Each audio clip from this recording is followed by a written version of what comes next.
What's going on, my friends? It's your friend Jack here, and today we're going to be talking about crypto staking rewards and their unfair taxation in the US. Now, we're going to be taking a look at a pretty awesome article written by Telegraph.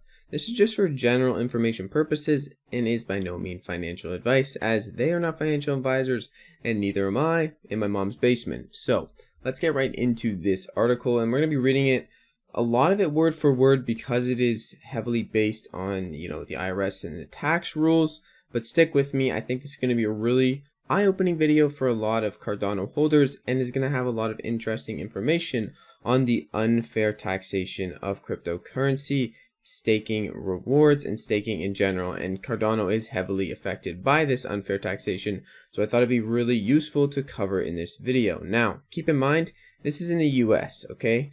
But also, I don't live in the States, and this is somewhat still quite relevant to me in Canada. And I thought it would probably be relevant for a majority of my viewers who are essentially being taxed on staking rewards, even though they are, new properties. So let's get right into it. So the IRS stretches the tax rules to fit its own cryptocurrency agenda. At no time in tax history has pure creation been a taxable event. Yet, the IRS seeks to tax new tokens as income at the time they are created. This is an infringement on traditional tax principles and problematic for several reasons. Okay. In 2014, the IRS stated in a FAQ within IRS Notice 2014 to 2021 that mining activities would result in taxable gross income. However, we're not talking about mining activities, we're talking about staking now, and it's a completely different thing in the way it works and how it is affected by taxes. So can it be lumped into the same thing? I don't think so, but the IRS is essentially trying to do that. It is important to note that the IRS notices are mere guidelines and are not law. Pretty important to note. The IRS concluded that mining is a trade or business, and the fair market value of the mined coins are immediately taxed as ordinary income and subject to self-employment tax, an additional 15.3%. However, this guidance is limited to proof of work miners and was only issued in 2014, long before staking became mainstream. Its applicus, the word. Its applicity to staking is essentially misguided and inapplicable. So, let's keep going and stay with me. I think this article provides a lot of good insight for taxes and how staking is being unfairly taxed. So keep with me here, okay? So a newly filed lawsuit, now underway in federal court in Tennessee, challenges the IRS's taxation of staking rewards at their creation. This is pretty big, and to challenge the IRS is a good thing, and this is going to be good for getting more, not only adoption and people wanting to stake and not having to worry about taxes, and also just getting, proper regulations out there that are not just, kind of trying to take down cryptocurrency holders. So the plaintiff, Joshua Jarrett, engaged in staking on the Tezos blockchain, staking his Tezos X and Z, or Z for you guys, and contributing his computing power. New blocks were created on the Tezos blockchain and resulted in newly created Tezos for Jarrett. The IRS taxed Jarrett's newly created tokens as taxable gross income based on the fair market value of the new Tezos coins. Jarrett's attorney correctly pointed out that newly created property is not a taxable event. That is, new property, here, the newly created Tezos tokens, or possibly the newly created Cardano staking rewards, which we're going to get into why they're not actually rewards here in a second, is only taxable when it is sold or exchanged. Jarrett has the support of Proof of Stake Alliance, and the IRS has yet to answer the Jarrett complaint. So they haven't answered that complaint. Hopefully we'll get to hear back on that, and I will update the channel if I do. But now, taxable income. In the history of the United States, income tax, newly created property has never been taxable income. Newly created property, for example, could be a baker baking a cake. It is not taxed when it comes out the oven. It is taxed when it's sold at the bakery. So should your crypto, Cardano, be taxed when the block gets minted and you are paid a portion of that block for the newly created property? That's a gray area here that this article is highlighting. And also, another example, when a farmer plants a new crop, it's not taxed when it's harvested. It is taxed when it's sold at the market, and so on and so forth. The same holds true for newly created tokens. At creation, they are not taxed and should only be taxed when sold or exchanged for other tokens. Pretty important stuff. Cryptocurrency is new, and there's a lot of evolving terminologies that go along with it. While calling newly created tokens block rewards is commonplace for especially Cardano staking rewards, it is a misnomer and it could be quite misleading. Calling something a reward suggests that someone else is paying for it and makes it sound a lot like taxable income. In actuality, no one is paying for a new token to a staker. It's new. So before the person running a stake pool would get all the rewards, it is divvied up among the people delegating to that pool. But they're still always new tokens, and they're going straightly from the newly minted token to the staker's wallet, never to the person running the pool, or, it's not going from one person to the other. It's going directly to these people. Therefore, they're the first people to actually hold these newly minted tokens. So, new property, right? But instead, staking produces truly newly created property. Okay, instead of mining. Okay, so, and paying miners, it's a little bit different. Some suggest that new tokens are taxable at creation because there's an established market where value is immediately quantifiable. This is true, but crypto is really volatile. Said differently, they argue that the baker's cake is not taxable upon creation because there's no established market price that determines what the cake is worth. But is this really a valid argument? It is true that Tezos tokens have an immediate market value, but even this fact should not put into context. Prices can vary across marketplaces, and not all marketplaces are accessible to everyone. Newly created property in any context has never been taxable, not because its value might be uncertain, but because it isn't income yet. Cryptocurrency should be treated the same. Other analogies to traditional tax principles are misplaced and they simply don't match up.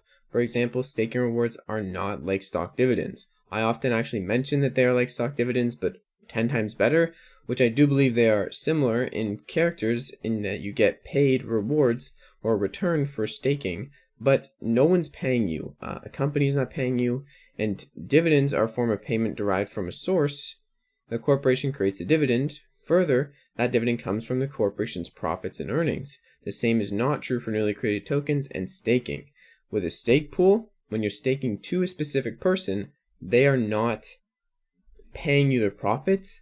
The profits are taken from the overall rewards of the pool and then given to the staker before the actual operator, person running the pool, would actually, they wouldn't process them and give you profits.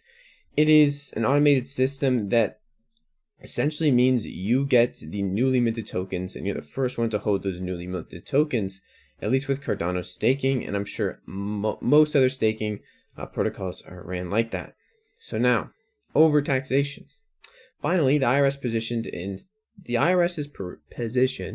is impractical and overstates income. Staking rewards are continuously created and user participation is high. For both Cardano's ADA and Tezos's XNZ or Z, whatever you want to say, over three-fourths of all users have staked coins, so majority of people are staking, and in some instances there are minute-by-minute and second-by-second creations of new tokens. For these staking protocols and staking rewards, this could account for hundreds of taxable events each year for a single crypto taxpayer, not to mention the burden of matching those hundreds of events to historical fair market value and spot prices in a volatile market. Such a requirement is unsustainable for not only the taxpayer, but also the IRS, and ultimately taxing new tokens as an income results in overtaxation because the new tokens dilute the value of the tokens that are already in existence. Very true. This isn't like the fiat dollar.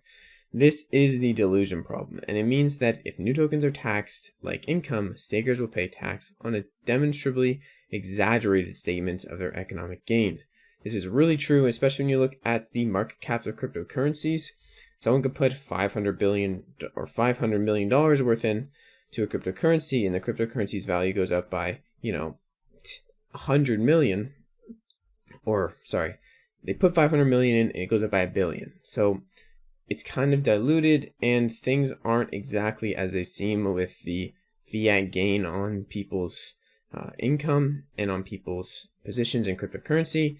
So taxing it like that and also taxing staking rewards based on their current price is not only negating that these people are taking massive risks by holding these cryptocurrencies, but it's also not showing that the tokens are being diluted as more are basically put into circulation and so on and so forth. There's a bunch of other problems with this, but the last part in this article is that the IRS's fervor to tax cryptocurrencies promotes an inconsistent application of tax laws. Cryptocurrency is property for tax purposes, and the IRS cannot single it out for unfair treatment. It must be treated the same as other types of property. It should not matter that the property itself is cryptocurrency. The IRS appears blinded by its own enthusiasm, therefore we must advocate for tax fairness. And I really like this article. If you guys want to check it out and go, comment on it, share it for yourself, please do that. It's a great article by Jason Morton, and I think it's a really good thing to highlight in the crypto space is that being unfairly taxed for a new asset, and especially something that's still considered a new property with staking rewards, is it's unfair and it's unjust, and I really do like how people are speaking out. Now, one last thing before we end this video, I want to show you guys something, okay? So over on adapools.org, this is where Cardano stake pools, you can go and look how they're doing. So I'm going to click on a random pool here, and you're going to see for the reward section, for this pool specifically, last 5 days, they have well, I can't really see it here because I don't have a big screen, but you can see when I go to the rewards, you can see when I go to the rewards that they have been paid 1,000 ADA every 5 days for, hosting this pool and essentially minting blocks or creating new cryptocurrency tokens. Now, this section on ADA pools actually has a tax area where it basically shows every 5 days how much rewards they were worth at the time of distribution and basically being newly minted property. And it's going to tell you that $1,600, right, for the past 5 days on their newly minted ADA tokens. But is this taxable? It's a new property, and the rewards given out to the people delegating to the stake pool are newly minted tokens by definition and new property. So is that taxable? And my answer is I don't think it's taxable in the way that it is. Taxed for income and then also self-employment income is just kind of unjust, and especially in the States, I do think we're going to see some more regulation coming in and more specific tax rules, but I don't think it's going to be anytime soon that it's actually implemented. So I really like this stance on cryptocurrency staking rewards and their unfair taxation, especially with how volatile the crypto markets are and how uncertain certain assets can be when staking. Being the risk taker and also being the highly taxed person is not exactly right. And especially for Cardano, I really do hope that this is treated as a property, because it is. These tokens are new, and there's the Delusion problem. There's also many other things to go along with this, but I really like this article. Let me know what you guys think down in the comments below. And if you haven't already, make sure you go ahead and check out the link down in the description to join the Cardano Friends Discord, where we talk about all things Cardano. Anyways, hope you guys have a great freaking day, and I hope you guys are getting taxed fairly from here on out. But thank you guys so much for watching. It's been your friend Jack, and I'll see you guys in the next video.